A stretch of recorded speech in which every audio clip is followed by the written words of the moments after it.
Good morning friends, আমাদের আজকের recipe পালক পনির। বানানোর জন্য আমি নিয়েছি পালং শাক, কিছু পনির, পেঁয়াজ কুচি, রসুন কুচি, আদা বাটা, কিছু গোটা লঙ্কা, টমেটো কুচি। আর নিয়েছি কিছু কাজু বাদাম, কাসুরি মেথি, গোটা জিরে, জিরে গুঁড়ো আর হলুদ গুঁড়ো।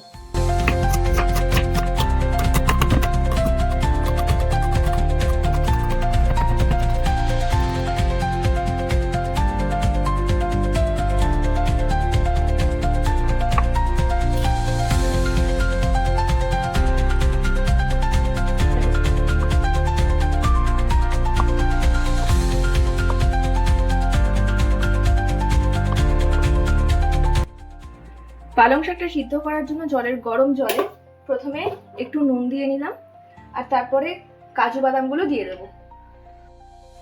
এরপর গরম জলের মধ্যে পালং শাকগুলো আমি দিয়ে দিলাম। শাক আর কাজু বাদামগুলো 2 থেকে 3 মিনিটের জন্য আমি একটু সিদ্ধ করে নিচ্ছি।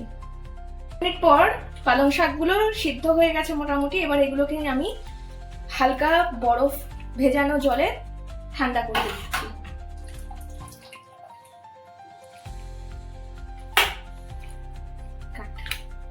সেদ্ধ হওয়া পালং শাকে আমি কিছু কাঁচা লঙ্কা দেব আর অল্প একটু লেবুর রস দিয়ে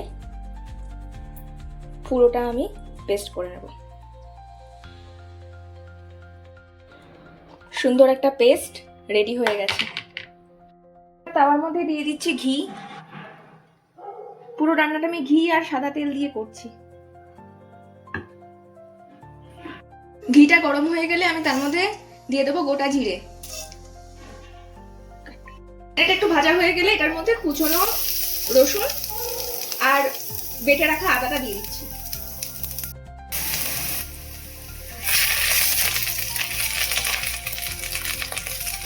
খুব সুন্দর একটা গন্ধ বেরোচ্ছে ঘিয়ের মধ্যে রসুন ভাজা।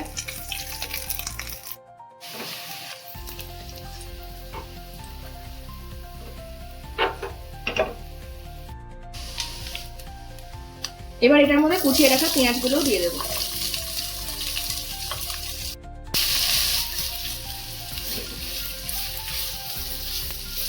একটু ভাজা ভাজা হয়ে গেছে। এবার এটার মধ্যে আমি স্বাদ মতো নুন আর জিরে গুঁড়ো আর হলুদ গুঁড়োটা দিয়ে দেবো। এই পুরো মশলাটা একটু ভালো করে কষিয়ে নিচ্ছি।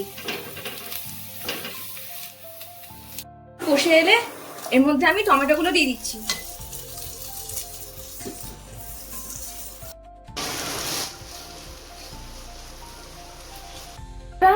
মশলার সঙ্গে ভালো করে কষে গেছে।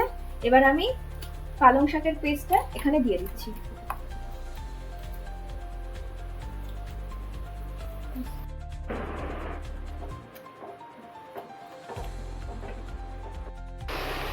এর উপরে আমি 1/2 চামচ মতন চিনি আর একটু কাসুরি মেথি দিচ্ছি।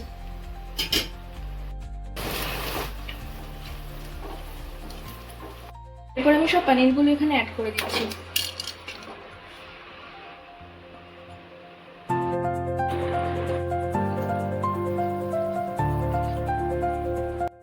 পালক পনির রেসিপি আমাদের রেডি। এবার নামানোর আগে 1 চামচ মতো বাটার দিয়ে নামিয়ে দেব।